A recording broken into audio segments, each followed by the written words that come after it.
They scraped the win. Chelsea scraped the win over Leeds. Impressive performance against Dortmund. Is that simply what has changed? That maybe that win over Leeds was just the little catalyst for what we're seeing now, or is there something more significant? You talked about the move to 3 at the back. That might have had something in there as well? No, because they played a 3 at the back before. I think it's a mentality shift between the players, whether they've called a meeting between themselves, whether there's been a clear the air meeting between everyone, an understanding of how the system works better, whether the training's been tapered in any way. There could be a huge amount of factors behind the scenes that we aren't privy to. I'd like to think it's the players' mentality. I really would, because I think when I watched the Borussia Dortmund game the other night, I thought this is a different Chelsea team. This is the hungry Chelsea that we're used to seeing, that were first to every tackle, were battling for every ball, that looked aggressive in the way they played. And I'm not talking about aggressive in the tackle, I'm talking about aggressive going forward and aggressive with the defending, wanting to get back into position, wanting to keep a clean sheet.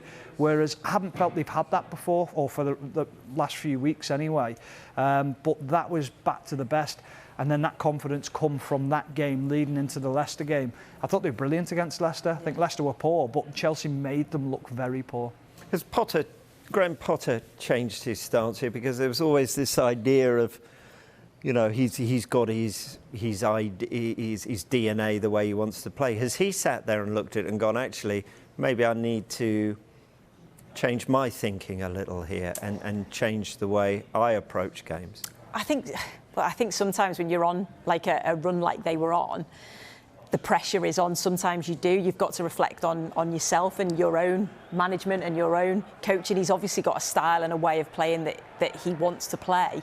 Sometimes you have to look at the players that you've got on the football field and go, okay, how are we going to get the best out of these players? Whether that's a system, whether that's, you know, a way of playing, or whether that's the personnel you're putting in. But I think sometimes we've kept saying it, but it just takes time to build up relationships and to build the cohesiveness, whether that's your back 3, whether that's your midfield, whether that's your fullback or wing back linking with the forwards, and you know, knowing what they're going to do just takes more time on the training field, more actual game time, and you just wonder, is it now starting to click, add in belief with that, like you were mentioning, a mentality?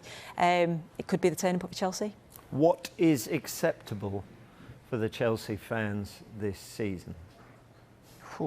A real push for the top 4, whether it's in their reach or not, but show intent to get there. I think the Champions League's vitally important. I think Chelsea could win it. I really do.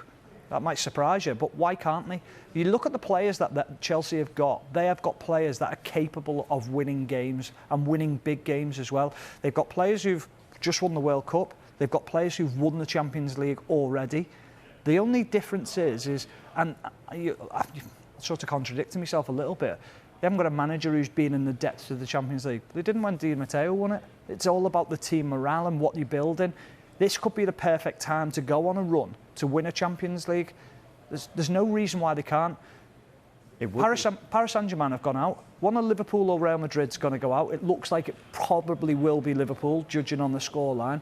Next round, depending on who gets drawn against who, it's anyone's competition. There's not really a team at the moment. I think everyone probably stood up and looked at the Real Madrid game and thought, they're the team to beat.